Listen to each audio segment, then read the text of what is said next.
You're not like, I need passion, I need this, I need that. No.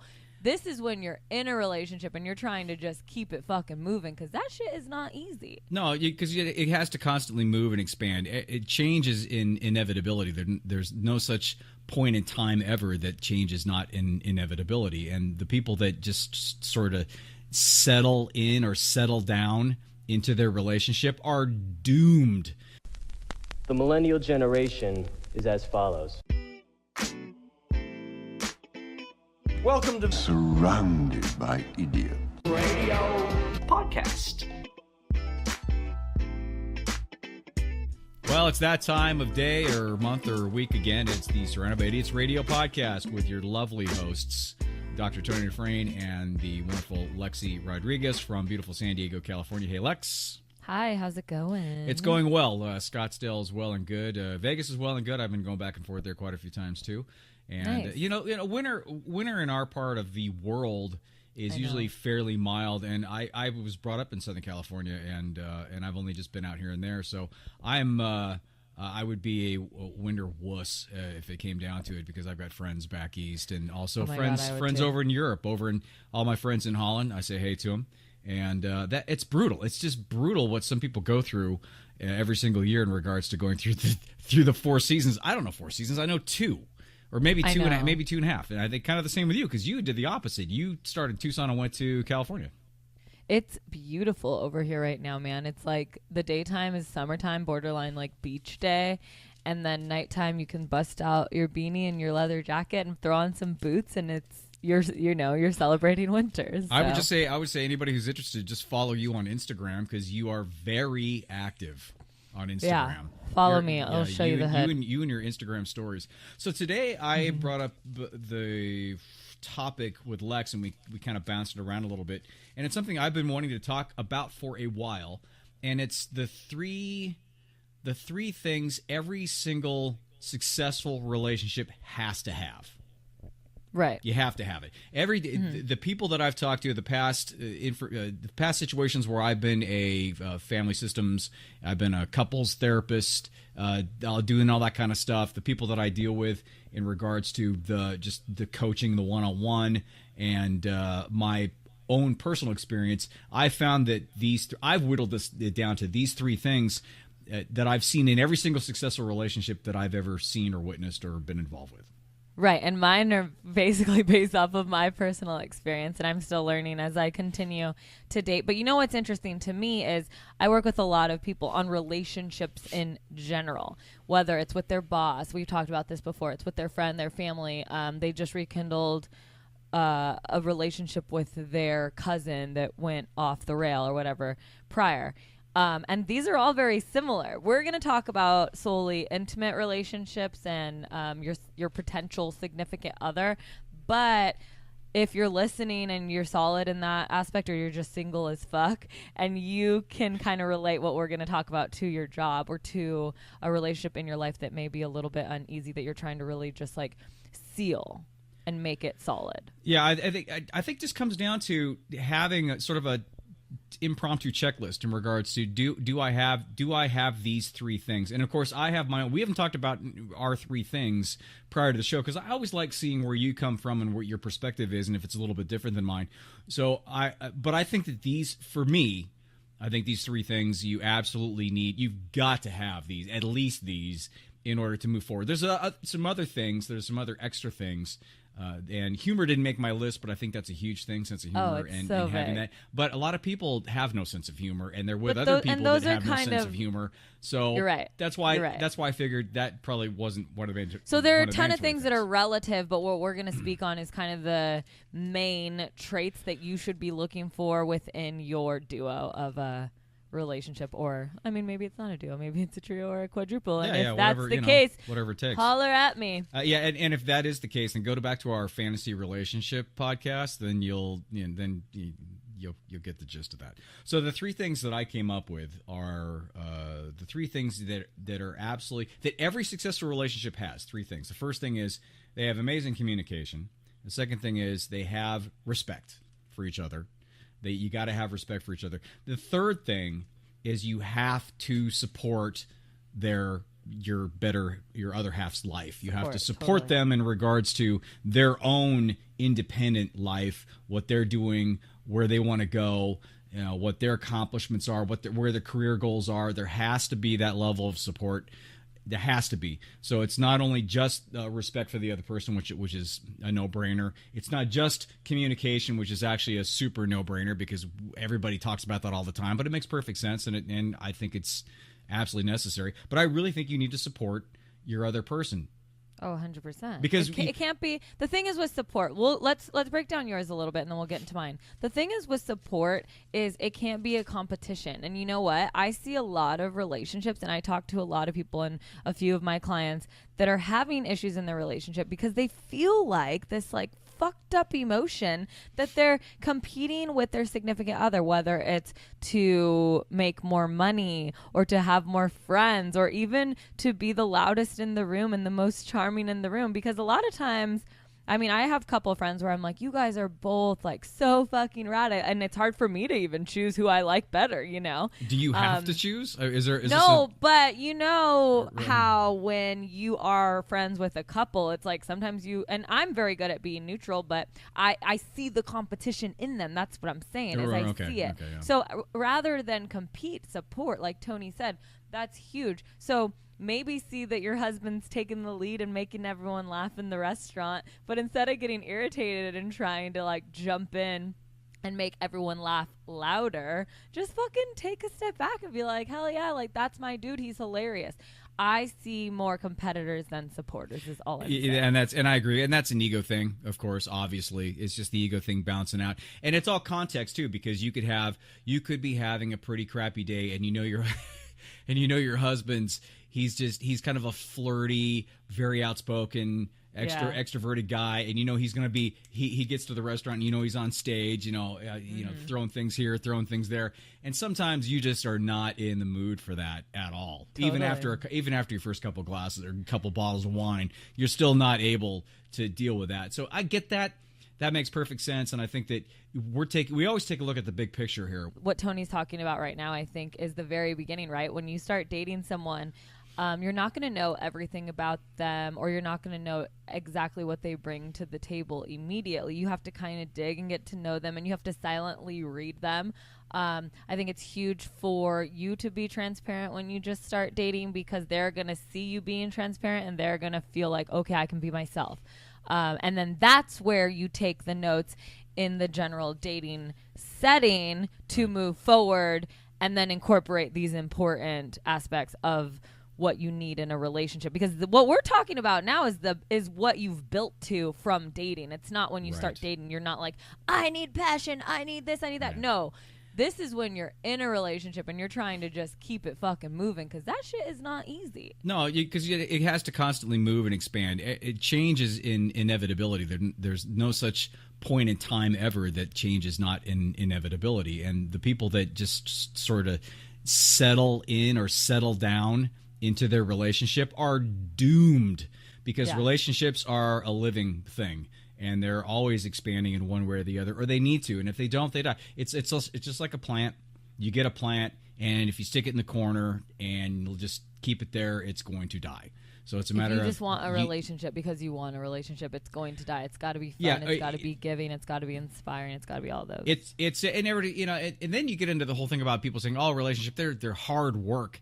I don't really buy into the hard work thing. It's an aspect of your life that that expands yourself, and it brings another person into your entity, and you guys together make something unique and this extra energy. So how does it work that you put in time and effort into somebody that you love and you care for, and you want them to be a part of your life? It's not work; it's just investment, I think. Well, right, it's investment, and I love that you say that, because I understand. I've said in the past, when we started the Walk of Shame radio podcast, I said relationships should not be fucking hard, because it's simple. You choose the person you want to be with the most at that time in your life. You hang out with them, and then when you don't want to be with them the most over someone else, you don't. It's over. You don't do it. You're with someone else. You pick that person. You choose that person. It's a priority. So choice is a big keyword for me in relationship. Choice is huge. But when it comes back to the hard work thing, it's the reason why I would say it's not easy is it's not, this is in my life, and this is what I'm learning and living now, is it's not easy / hard for me to stay in a relationship for a certain amount of time after kind of realizing or paying attention to certain things. When maybe in the past I would work at them, or some other people would work at those things. So I'll get a sign and I'm like, okay, maybe this isn't the one because X happened or whatever. And then for me, I'm just kind of like, cool, peace out. This didn't work. Instead of working at it, because I don't think it should be hard. Just because of one thing. So one thing kind of didn't go along. 1 or 2 along, or 3. As it goes on, as the relationship goes on, these things happen. So it's hard like for me to stick to work at it. It's hard for me to stick in a relationship that, not that they're drastic things, but they're little things that I know I could find in someone else and not have to deal with it. And that's the hard part. The hard part is for me to be like, well, fuck, if you're doing this and I don't like this, why don't I date this person who's not doing this but might be doing something else? That's the whole point. Right, but then that's point. So that's my problem, is I'm just like, well, fuck, dude. I'm gonna keep it moving, because at this point I have the opportunity and I have the option to keep it moving, but I am gonna hit a wall someday where I'm just like, fuck. But that brings up a good point. It brings up the point to where when you first start a relationship, and it comes down to really how much of you are you going to expose? How much of you are you going to expose? The level 1 you, or are you going to expose the level 5 or the level 9.5? And if you expose the level 9.5 on the first or the second date, you'll scare the shit out of them, and they will not get back to you, or they will not answer your texts. So it's a matter of always easing into it. But the thing is that's kind of during that honeymoon or that first dating period. That extends that period of time where you can get to know somebody, because they're a little more reserved as well, and it's more of a protective thing. Plus the fact that, again, you don't want to freak anybody out, because if you're way into model trains or some weird shit, then you're not going to kind of throw that stuff out there right away and say, I'm a little fringe in this area, and the other person's going to go, well, great, see you later. Instead of maybe keeping that back a little bit and then working on your own sort of commonalities that you see and developing something from that. And what that's called, it's a concept. It's called the rapport concept. And when you first start out, you always start out with light rapport, medium rapport. Maybe you go a little deep sometimes in terms of sharing a personal thing from your past that really gives them an idea of how it's shaped you now. But overall, you don't want to go way deep super soon. And I'm saying soon in regards to maybe even the first month or 2 or 3. It's a matter of just kind of feeling things out. I think you kind of do. I mean, you got to feel it, but I think that I like to dive in and just kind of see where it's going, see how this person's going to be able to react. And some people can't handle that, Lex. They can't clearly. But what if this, hypothetically, what if you were into somebody and you started, the back and forth, you started dating and all that, and you thought, well, I'm going to kind of hold back how weird I am about whatever, and just kind of, and not share too much, but share enough so we can develop this connection and go forward. And what if it went forward, and then at that time, then you started sharing things, because now you guys have a basis and a foundation of having something, and a lot of times that with that foundation that you've already developed with somebody over a month or 2 or whatever, they're going to be much more open to your extra stuff versus you throwing all that stuff out at once. And well, that's why I think it's so important to develop a friendship. I've preached this on many shows. It's so important to go into a relationship looking at it like a friendship. When you meet a new girl, or guys, when you meet a new dude and you're like, hey, let's go shoot some hoops, or let's go grab a Cosmo. Look at how fucking what is the word I'm looking for? Gender. No, I'm saying the guys are shooting hoops, the girls are grabbing a Cosmo. Like, what year is it? Who am I? You mean like Did I vote for Donald Trump? Just kidding.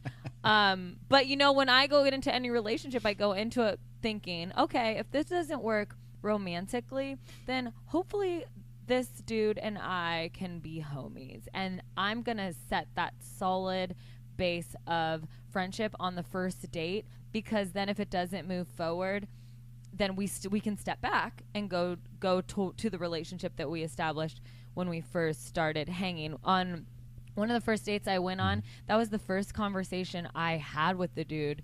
And we're friends, and it didn't work out, but it worked out for a couple months, and I do remember being like, wow, that felt really good. You know, I felt really safe. That one of the first conversations we had over a bottle of wine was like, I mean, this is cool, but we both like looked each other in the eyes and we're like, let's just make sure that we can still be friends if this doesn't work out, because like you're rad, I'm rad, and why shouldn't two really cool people that are attracted to each other, that have great chemistry, that just aren't working because just one out of a million, you know, isn't there? Why shouldn't you be entities flowing through the community together? Because that's just good, positive energy.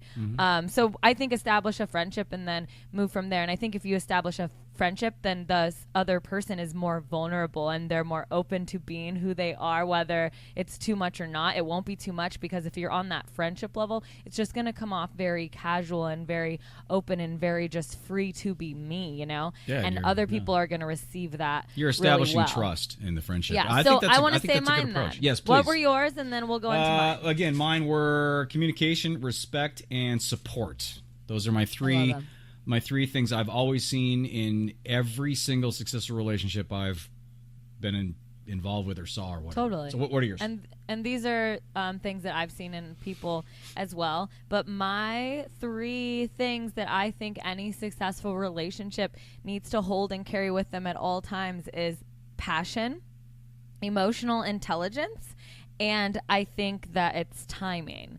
And those three things don't necessarily always come naturally, but we need to pay attention that you have them at least there in your pocket. Because passion, I could never be, and not saying that this isn't relative to my personality only. I think this is relative to all personalities. If you're not a passionate human, whether it's for your job, for your significant other, for a hobby, then I don't think you've really tapped into like your soul yet. So not that you shouldn't be with someone who's not passionate. The person that's not passionate shouldn't be dating. You're affecting another soul. So if this is you that I'm talking to, you need to go find that soul. So passion for sure. But when I think of passion in a relationship relative to me, I think of I've only had the best relationships that were passionately aggressive, passionately fucking intimate, even passionately just like comedy, you know, even just like fooling around like a bunch of kids. But we were passionate about the love languages that we spoke together. And that brings out a gnarly fire in a couple. So when you can attach to the things that you are passionate about, that are similar to what your significant other is passionate about, that's just recipe for fucking success. My next one was emotional intelligence. This has to do with a lot of things. Are you empathetic? Are you patient? Are you able to be vulnerable? Can you trust? Can you tap into that certain part of your brain to allow yourself to trust this person? Those are all aspects of emotional intelligence. And if you can't feel those things, again, you shouldn't be fucking subjecting someone else who's really emotionally intelligent to this relationship with you until they find out that you're not emotionally intelligent, and then they fucking have to dip out, because otherwise you're just hurting them. So again, it all goes back to self. Are you emotionally intelligent enough to be in a relationship? If you are, go, move forward, try it. If you're not, create that emotional intelligence, hit us up, and then we'll help you out. That's the hard part. Who the hell knows if they have emotional intelligence or not? That if you have 80% of an emotionally intelligent brain ready to function. But that's like the David Foster Wallace thing about the fish in the water. You know, the fish cruise by, and the old fish goes, "Hey, how's the water today?" And the young fish go, "What water?" They have no concept of the water. But it's just okay, like, you're comparing a human brain to a fucking No, fish. I'm not saying that's analogous to. I'm just saying that it's a matter of do you really understand where you're at, and that's the whole thing. But then that comes down to the self inventory, and then dealing with yourself in terms of Yeah, taking inventory of what you have to bring to the table before you fucking sit at the table. Right. Yeah. So I think I know you know a lot. what I know a mean? lot of the problem is I know a lot of emotionally. Are you emotionally intelligent? I Sir? have a lot of a people that seat. don't have that think that they are. In fact, it's even worse. But you know that they're not, right? Like, Oh yeah, you can well I tell don't that they're not. exactly, and that's I think it's a matter of not to derail you because I'm on the right. I see where you're going with No, this, I know, and I know. and it makes sense.